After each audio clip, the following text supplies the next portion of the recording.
No acumulen tesoros en la tierra, por el contrario, acumulen tesoros en el cielo.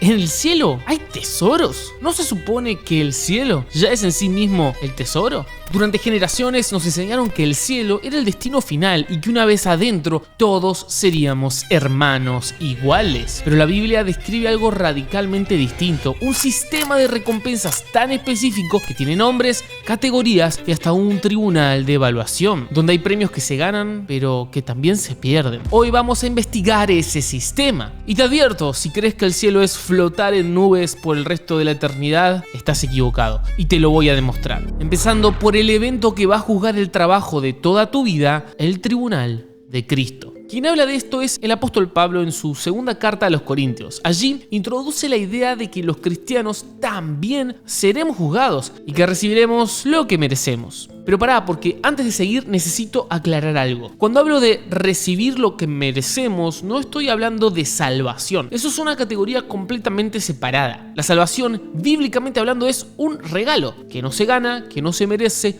y que no depende de lo que hagas. ¿Se recibe por fe en Jesús o no se recibe? No hay término medio. Aclarado eso, volvamos ahora sí al tribunal de Cristo. La palabra que usa Pablo para referirse a este tribunal es el griego bema. Y ese término tenía un significado muy preciso en el mundo griego de ese tiempo. En las ciudades de Grecia, el bema era una plataforma elevada, un estrado. Podía ser el lugar donde los oficiales hacían anuncios públicos, pero en el contexto de juegos parecidos a los olímpicos, de juegos de atletismo, el bema era algo muy puntual. Era el lugar donde el juez se sentaba para evaluar a los atletas y donde al final de la competencia se entregaban las coronas a los vencedores. No era un tribunal penal, no había condenas, era más bien una ceremonia de premiación. Y Pablo usa exactamente esa imagen para describir lo que le espera a cada creyente, porque todos debemos comparecer ante el tribunal de Cristo, para que cada uno reciba lo que le corresponda según lo que haya hecho mientras vivía en el cuerpo, sea bueno o sea malo. Amigos todos, cada creyente va a pararse ante ese estrado, no para que se decida si entrará o no al cielo, eso ya fue resuelto, sino para recibir lo que le corresponde según cómo vivió. Pero acá viene algo que me parece fascinante. El tribunal de Cristo no evalúa simplemente tus acciones, evalúa tus motivaciones. Le importa lo que hiciste, pero le importa más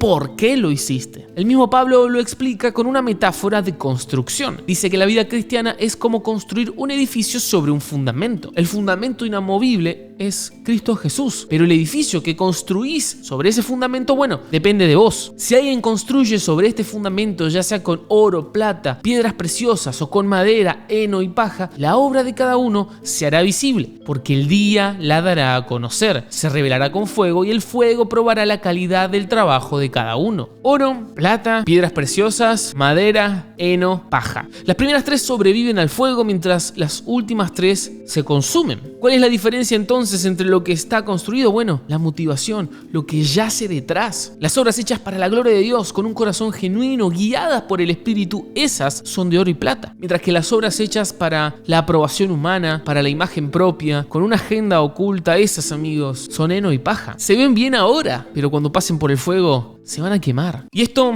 me hace pensar mucho, amigos. Me hace pensar en cuántas veces hice contenido pensando más en las métricas, en la aprobación humana que en la misión. Me hace pensar en cuántas horas de trabajo he invertido con un ojo puesto en el algoritmo y otro en la eternidad. Y no lo digo con culpa, lo digo porque cuando estudias esto tenés que ser honesto. Tenés que echarte una mirada de verdad, tenés que ver tu corazón y por qué haces lo que haces. Pero el tribunal es solo el escenario. Lo que se entrega en ese escenario es lo más concreto que encontré en todo el Nuevo Testamento sobre este tema. Se llaman coronas y hay exactamente 5.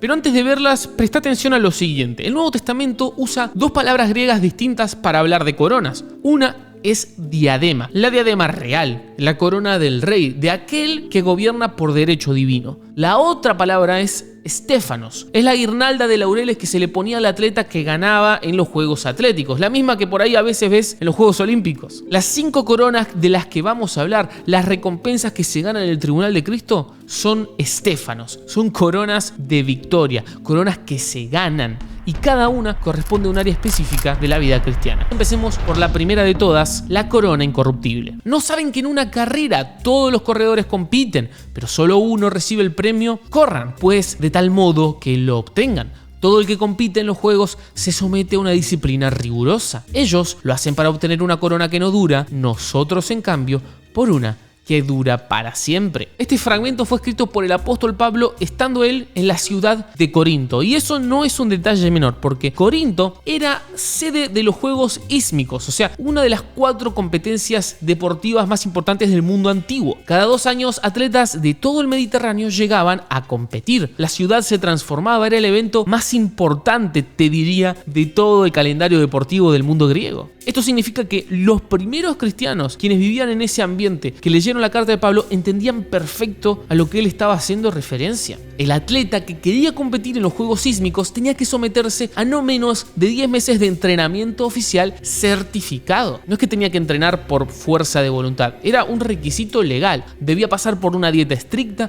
por una disciplina extrema y abstinencia de todo tipo de placeres. Todo eso para ganarse el derecho de competir en el estadio. Una vez ahí, intentaría ganarse su premio, una corona de ramas de pino, una guirnalda que se marchitaba en días. Ahora tiene sentido cuando Pablo dice: nosotros, en cambio, por una que dura para siempre. La cuenta es muy simple: estos atletas se disciplinan para ganar esta corona de hojas. ¿Cómo nosotros no vamos a disciplinarnos por una que es eterna? La corona incorruptible es entonces aquella que se gana a través del dominio propio, con disciplina espiritual, con la capacidad de decir que no cuando tu carne te pide que digas que sí. Amigos, ¿cuántos creyentes inician la carrera de la fe con mucho entusiasmo, pero abandona la pista al primer inconveniente? La corona incorruptible es para el que llega, para el que persevera hasta el fin, y ese es alguien que se ha disciplinado. Pasamos ahora a la corona número 2, la de justicia. Por lo demás, me está guardada la corona de justicia, la cual me dará el Señor, juez justo, en aquel día,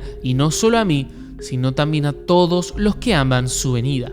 Un poco de contexto sobre este pasaje. Pablo lo está escribiendo desde una prisión en Roma. No una prisión cómoda, con televisión, nada de eso. Era una prisión oscura, húmeda, en la que lo único que él podía hacer era esperar su ejecución. Pablo sabe que va a morir cuando escribe estas palabras, sabe que su tiempo se ha acabado, y desde ese lugar, en ese momento que quizás a cualquiera de nosotros nos haría estremecer, él dice: la corona de justicia me está guardada. Cabe preguntarse entonces, ¿quiénes pueden recibir esa corona? Bueno, el pasaje es claro: los que aman su venida. No los que simplemente la aceptan como doctrina, no los que asienten con la cabeza cuando mencionan que Él vino y que también volverá, sino los que verdaderamente le aman, los que viven de una manera que refleja realmente que están esperando encontrarse cara a cara con Él. Esta corona es para el que toma decisiones distintas, porque sabe que este mundo no es todo y que estamos esperando al Rey. Pablo, agonizando en una celda romana, escribió estas palabras con una paz que no tiene explicación natural. Eso, amigos, es el fruto que produce amar su venida. La siguiente corona en nuestra lista es la corona de vida. Dice el libro de Santiago: dichoso el que resiste la tentación, porque al salir aprobado recibirá la corona de vida que Dios ha prometido a quienes le aman. La corona de vida vuelve a aparecer una vez más en mi libro favorito, Apocalipsis. Sé fiel hasta la muerte y yo te daré la corona de vida. Podríamos decir entonces que esta corona tiene algo así como 2 dimensiones. La primera es para el creyente que persevera bajo prueba, para el que no abandona la fe cuando la vida se complica, cuando el diagnóstico llega, cuando la relación se rompe, cuando el trabajo desaparece, cuando todo lo que uno creía sólido empieza a temblar. Para el que se sostiene en estas circunstancias está reservada la corona de vida. Pero la segunda dimensión es un poco más intensa, es la corona del mártir. La promesa de Apocalipsis 2:10 está dirigida a una iglesia en particular, la iglesia de Esmirna. Y esto no es un detalle menor, de hecho es el corazón de todo, porque Esmirna era una ciudad en la costa de lo que hoy es Turquía. En el momento en que Jesús le dicta esta carta a Juan, la iglesia de Esmirna está siendo perseguida activamente. No de manera sutil, amigos, sino de manera violenta y organizada. El Imperio Romano exigía adoración al emperador como acto cívico. Los que se negaban eran considerados traidores al imperio y los cristianos se negaban. De hecho, hay un nombre que aparece en los registros históricos más tempranos de la iglesia de Esmirna, el cual quizás alguna vez escuchaste, que es Policarpo de Esmirna. Él había conocido al apóstol Juan directamente y en el año 55 después de Cristo, a sus 86 años, fue arrestado por las autoridades romanas por negarse a quemar incienso, a adorar la estatua del emperador. El procónsul le dio una última oportunidad, le dijo: jura por el César, maldice a Cristo y yo te suelto. Policarpo respondió algo que quedó registrado en los documentos de su época y que ha trascendido hasta nuestros días. 86 años le he servido y nunca me hizo ningún mal. ¿Cómo puedo blasfemar al rey que me salvó? Y fue quemado vivo en el estadio de Esmirna. Sé fiel hasta la muerte y yo te daré la corona de vida. Esa promesa no es una metáfora. Fue escrita para personas en una ciudad específica, en un momento histórico que sabían exactamente lo que significaban esas palabras. Porque hubo hombres y mujeres como Policarpo que las tomaron literalmente. Y ahora quiero que pensemos un segundo en los millones de creyentes a lo largo de la historia que han recibido esa corona, en los mártires del Coliseo Romano, en aquellos que hoy mismo son perseguidos porque viven en un lugar, en una región donde confesar a Cristo es un acto que puede costarte la vida o la libertad. Esa corona tiene un peso que apenas podemos imaginar. Podría terminar acá el video, pero tenemos que seguir con la siguiente corona en nuestra lista, la corona de gloria. Esta corona aparece en la primera carta de Pedro. Cuando aparezca el Pastor Supremo, ustedes recibirán la corona de gloria. Esta corona, al parecer, amigos, está dirigida específicamente a quienes lideran el pueblo de Dios, aquellos que tienen responsabilidad sobre otras personas. Y al igual que con las anteriores coronas, el contexto del texto importa y mucho, porque se cree que Pedro escribió ya siendo un hombre muy anciano estas palabras. Ha servido, ha fallado y ha sido restaurado. De hecho, la conversación en la orilla del lago donde Jesús le pregunta 3 veces: ¿me amas?, es uno de mis momentos más favoritos de todo el Nuevo Testamento. Han pasado décadas desde ese momento, desde esa restauración, y Pedro ha servido durante muchísimo tiempo al Señor. Él sabe de primera mano lo que es el liderazgo, no como teoría, no porque lo leyó en un libro, sino porque lo vivió, con sus fracasos y con sus triunfos. Y desde ese lugar es que escribe: apacentar la grey de Dios no por obligación ni por ganancias deshonestas, sino con un corazón dispuesto. No como señores, me encanta este pasaje, no como señores de quienes está a su cuidado, sino como ejemplos para el rebaño. La corona de gloria, amigos, es para el líder que sirvió, no el que fue servido, no el que dominó a los demás, no el que construyó un imperio personal, no el que usó su posición para enriquecerse o alimentar su ego, para el que sirvió. Y hay algo en la descripción de quien entrega esta corona que me parece extraordinario, porque a veces en la escritura Dios se lo nombra como un juez justo, otras veces se lo nombra como padre, como amigo, pero aquí en este pasaje Pedro se refiere a él como el pastor supremo, un pastor que conoce y que cuida sus ovejas, que sabe cómo fue pastoreada su grey porque él mismo es pastor. Eso significa, queridos líderes, el pastor supremo vio lo que nadie más. Él vio cuando fuiste al hospital de visita a las 2 de la mañana y nadie te aplaudió. Él vio esa oración silenciosa por un hermano en crisis que nunca supo siquiera que vos estabas orando por él. Él vio el momento en el que elegiste no responder a las injusticias, a los ataques, porque querías preservar la unidad mucho más que tener razón. El Pastor Supremo vio todo eso y vio más. Y esto aplica también, y quiero ser muy claro en esto, aplica también a los padres, aplica a las mamás que han pastoreado y cuidado de su hogar durante décadas sin que nadie los aplauda, sin que nadie les dé una placa. A los maestros de escuela dominical que enseñaron por 30 años en un salón sin cámaras, sin fotos para el Instagram. Esto va también para el anciano de esa iglesia pequeña en un pueblo remoto, sin recursos, que visita enfermos, celebra funerales y bautiza jóvenes sin que ningún podcast o canal de YouTube hable de él. El Pastor Supremo los vio y en el día del bema del tribunal les va a decir: bien hecho. Llegamos ahora a la quinta corona, la corona de regocijo. Porque ¿cuál es nuestra esperanza o gozo o corona de que me gloríe? ¿No lo sois vosotros delante de vuestro Señor Jesucristo en su venida? Así que, hermanos míos, amados y deseados, gozo y corona mía, estén firmes en el Señor. Esto quizás te va a volar la cabeza, pero las personas que llevaste a Cristo son tu corona. No metafóricamente, no como una imagen poética. Pablo llama literalmente mi corona de regocijo a las personas que creyeron en Cristo gracias a su ministerio. Los de Tesalónica son su corona, los de Filipos son su corona, y es aquí donde todo esto se vuelve personal de una manera que sinceramente yo no lo esperaba cuando empecé a investigar este tema. Porque si alguien escuchara el Evangelio por primera vez a través de un video de este canal, ya sea en español, en ruso, en indonesio o en cualquiera de los idiomas en que estamos produciendo, ¿de quién sería esa corona? ¿Esa corona sería mía o sería también de ustedes? Para los que no lo saben, tenemos en marcha el plan 28-28, donde soñamos poder completar la gran comisión